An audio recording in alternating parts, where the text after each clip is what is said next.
ഇതിനകത്തുള്ള ഒരു പ്രശ്നം എന്താണെന്നറിയോ? കോൺഗ്രസിന് ഈ തിങ്ക് ടാങ്കുകളെല്ലാം നഷ്ടപ്പെട്ടു. ആദ്യമേ 20 എന്ന് പറഞ്ഞിട്ട് കുറച്ച് അധികം ആളുകൾ, പ്രധാനപ്പെട്ട സീനിയർ നേതാക്കന്മാരെല്ലാം പോയി.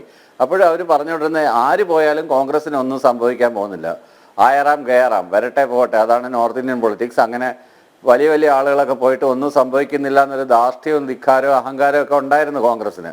അത് നേരത്തെ ഇത് കണ്ടറിഞ്ഞ് അത്തരത്തിലുള്ള നീക്കങ്ങൾക്കെല്ലാം തടയിടുകയും ഈ ചിന്തൻ ശിബിർ എന്നൊക്കെ പറയുന്നത് പോലെ കൃത്യമായിട്ട് അതിനുള്ള സ്ട്രാറ്റജിക് പ്ലാനിങ് നടത്തുകയും, അല്ലാതെ 1, 2, 3 പേരുടെ കയ്യിൽ ഇത് ഒതുങ്ങിപ്പോവുകയൊക്കെ ചെയ്തതിൻ്റെ ഭാഗമായിട്ടാണ് ഇപ്പോൾ കപിൽ സിബാലിനെ പോലുള്ളവർ പുറത്തുപോയി, ഗുലാം നബി ആസാദിനെ പോലുള്ള ആളുകൾ പുറത്തുപോയി. അങ്ങനെ ഒരു ഒട്ടനവധി നേതാക്കന്മാർ ഇതിനകത്തുനിന്ന് പിരിഞ്ഞു പോയവരുണ്ട്. അപ്പോൾ അവരുടെ എല്ലാ അനുഭവങ്ങൾ, എക്സ്പീരിയൻസസ് ഒക്കെ ഈ അവസരത്തിലൊക്കെ ഇതുപോലൊരു ഇലക്ഷൻ വരുന്നത് കോൺഗ്രസിൻ്റെ പേഴ്സണലായിട്ടുള്ള കാര്യമാണ്, കോൺഗ്രസ് പാർട്ടിയുടെ ഉള്ളിലുള്ള കാര്യങ്ങളാണ്. ഞാനതിനെക്കുറിച്ച് പറയാൻ ആളല്ല. എന്നിരുന്നാലും ഒരു പൊളിറ്റിക്കൽ ഒബ്സർവർ എന്നുള്ള രീതിയിൽ ഇത്തരം കാര്യങ്ങളൊക്കെയാണ് എനിക്ക് തോന്നുന്നത്.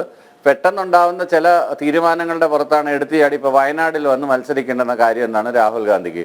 കഴിഞ്ഞ തവണ ഓക്കെ, പക്ഷേ ഇത്തവണ വീണ്ടും അവിടെ തന്നെ സിറ്റിംഗ് MP ആയതുകൊണ്ടാണ് മത്സരിക്കുന്നതെന്നൊക്കെ എന്തൊക്കെ ന്യായം പറഞ്ഞാലും സ്ട്രോങ് ആയിട്ട് വേറെ ഏതെങ്കിലും ഒരു മുന്നണി സംവിധാനത്തിൽ മത്സരിക്കുമ്പം വേറെ ഇപ്പോൾ ആനിരാജയെ പോലെ ഒരു സീനിയർ നേതാവ്, അത് ഒരു വനിതാ നേതാവ്, വനിതാ സംവരണത്തെക്കുറിച്ച് എല്ലാവരും സംസാരിക്കുമ്പം ആനിരാജയ്ക്കെതിരെ മത്സരിക്കാൻ പോയത് തന്നെ തെറ്റാണ്. അത് ധാർമ്മികമായിട്ട് ശരിയല്ല എന്നാണ് എൻ്റെ അഭിപ്രായം.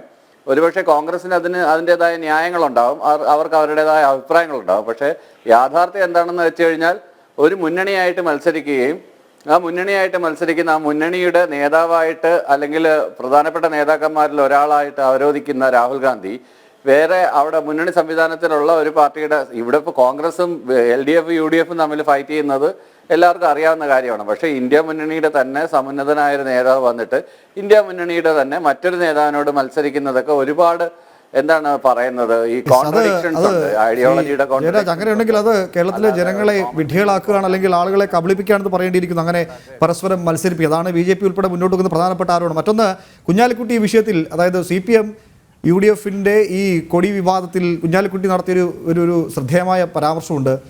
ഈ വയനാട് മണ്ഡലത്തിൻ്റെ അതിർത്തി കഴിഞ്ഞ് കർണാടകയിലോ തമിഴ്നാട്ടിലോ ചെന്നാൽ അവിടെ കോൺഗ്രസിൻ്റെ തണലിലല്ലാതെ ഈ കമ്മ്യൂണിസ്റ്റ് പാർട്ടികൾക്ക് അവരുടെ കൊടി ഉയർത്താൻ കഴിയില്ല എന്നൊരു ഒരു യാഥാർത്ഥ്യം അല്ലെങ്കിൽ ഒരു ആരോപണം കുഞ്ഞാലിക്കുട്ടി അന്ന് മലപ്പുറത്ത് പറയണ്ടേ? അല്ല, അതൊക്കെ തെറ്റായ ന്യായങ്ങളാണ്. ഇപ്പോൾ ഒരു മുന്നണി സംവിധാനത്തിൽ മത്സരിക്കുന്നതുകൊണ്ടാണ്, അല്ലെങ്കിൽ ഒറ്റയ്ക്ക് മത്സരിച്ചിട്ടില്ല. ഇപ്പോൾ തമിഴ്നാട്ടിൽ പോയാൽ തന്നെ കോൺഗ്രസിന്റെ പിന്തുണ ഇല്ലാതെ തന്നെ മത്സരിച്ചിട്ടില്ലേ, കോയമ്പത്തൂരിൽ നിന്ന് മത്സരിച്ചിട്ടില്ലേ, അല്ലെ പല സ്ഥലങ്ങളിൽ നിന്ന് സീറ്റുകൾ വന്നിട്ടില്ലേ. ഒരു ഘട്ടത്തിൽ 66 സീറ്റ് വരെ ഉണ്ടായിരുന്നതാണല്ലോ. പക്ഷേ മാറിയ രാഷ്ട്രീയ സാഹചര്യങ്ങൾ, മാറിയ സാഹചര്യങ്ങളുടെ അടിസ്ഥാനത്തിൽ മുന്നണി സംവിധാനമായിട്ട് മത്സരിക്കുന്നുണ്ട്. കേരളത്തിന് പുറത്ത് മുന്നണി സംവിധാനമായിട്ട് മത്സരിക്കുമ്പോൾ ആ മുന്നണി മര്യാദകൾ കീപ്പ് ചെയ്യാനായിട്ട് സാധ്യതയുണ്ട്. അതിപ്പോൾ ഒരാളുടെ തണലിലാണ്, അല്ലെങ്കിൽ ആരെങ്കിലും തന്ന സീറ്റാണ്, ആരുടെ പുറമെ നടന്ന് വാങ്ങിയ സീറ്റാണെന്നൊക്കെ പറയുന്നതിനൊന്നും യാതൊരു അർത്ഥമില്ല. അങ്ങനെയൊന്നും ഇപ്പോൾ BJPക്ക് ശക്തി കുറഞ്ഞൊരു സ്ഥലത്ത് വേറെ അവരുടെ ഒരു സഖ്യകക്ഷിയുടെ കയ്യിൽ നിന്ന് ഒരു സീറ്റ് വാങ്ങുകയെന്ന് പറഞ്ഞാൽ അവരുടെ ഇരന്ന് വാങ്ങുകയാണോ? അങ്ങനെയൊന്നും നമുക്ക് പറയാൻ പറ്റില്ലല്ലോ. അപ്പോൾ ഈ പറഞ്ഞതുപോലെ അങ്ങനെയൊക്കെയുള്ള ധാർഷ്ട്യം, ധിക്കാരോ അഹങ്കാരമോ ഒക്കെ പല കോൺഗ്രസ് നേതാക്കന്മാരുടെയും പ്രസംഗത്തിൽ ഇലക്ഷൻ ചൂടുപിടിക്കുന്ന സമയത്ത് ജൽപ്പനങ്ങളായിട്ട് പുറത്തു വരുന്നുണ്ട്. ഇതൊക്കെ ഞാനും ശ്രദ്ധിക്കുന്നുണ്ട്.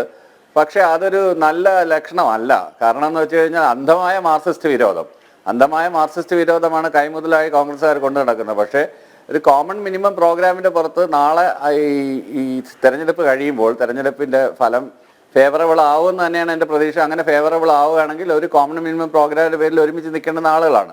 അപ്പോൾ ഇത്തരത്തിലുള്ള ഇതിന് അടവുകൾ, സ്ലിപ്പറി ആയിട്ടുള്ള അടവുകൾ എന്ന് പറയും. അല്ലെങ്കിൽ ഇതിനകത്ത് പെട്ടെന്ന് ഈ ആക്ടിനെ ഹറി റിപ്പന്റിനെ ഹേസ്റ്റ് എന്നൊക്കെ പറയുന്നത് പോലെയുള്ള ഒരു അവസ്ഥയിലേക്കാണ് കോൺഗ്രസിന്റെ തീരുമാനങ്ങൾ. കാര്യം ഇതിനകത്ത് കോൺഗ്രസ് തിങ്ക് ടാങ്കുകളൊക്കെ എവിടെ പോയി എന്നാണ് എല്ലാവരും അന്വേഷിക്കുന്നത്. മണിശങ്കർ അയ്യരെ പോലുള്ള ആളുകൾ, അങ്ങനെ 1-2 പേര്, ഇപ്പോൾ ജയറാം രമേശ്, അങ്ങനെയൊക്കെയുള്ള 1-2 പേരിലേക്ക് ഒതുങ്ങിപ്പോയി എന്നുള്ളതാണ് കോൺഗ്രസിന്റെ ദുര്യോഗം. അതിന് ഈ പറഞ്ഞ കണക്കല്ല കൃത്യമായിട്ട് ഈ പറഞ്ഞതുപോലെ ഇവരെല്ലാവരും കൂടെ കൂടിയിരുന്ന ഒരു കമ്മിറ്റി, വർക്കിംഗ് കമ്മിറ്റിയൊക്കെ കൂടുന്ന ഒരു ഫോട്ടോ ഒക്കെ കണ്ടിട്ട് എത്ര നാളായി? ഞാൻ കോൺഗ്രസ്സുകാരനല്ല, എന്നാലും ഞാൻ ചോദിക്കുകയാണ്, എന്തെങ്കിലുമൊക്കെ നടക്കുന്നുണ്ട്, എന്തെങ്കിലുമൊക്കെ തീരുമാനിക്കുന്നുണ്ട് എന്നൊക്കെ ഒരു ധാരണയെങ്കിലും ജനങ്ങളുടെ ഇടയിൽ സ്പ്രെഡ് ചെയ്യാൻ വേണ്ടിയിട്ട് ഒരു വൺ സൈഡറായിട്ടൊരു തീരുമാനം എടുക്കുക, വൺ സൈഡറായിട്ട് എല്ലാവരെയും കൂട്ടിച്ചേർത്തുകൊണ്ട് തീരുമാനം എടുക്കാതിരിക്കുക, ഇങ്ങനെയൊക്കെയുള്ള അന്തഛിദ്രങ്ങളാണ് ദേശീയ നേതൃത്വം എന്നുള്ള രീതിയിൽ കോൺഗ്രസ് നേരിടുന്ന വെല്ലുവിളികൾ. ഇപ്പോൾ കേജ്രിവാളിൻ്റെ കേസ് എടുക്കുകയാണെങ്കിൽ കേജ്രിവാളിനെതിരെ ആദ്യമേ പരാതി കൊടുത്തത് കോൺഗ്രസ് ആണ്.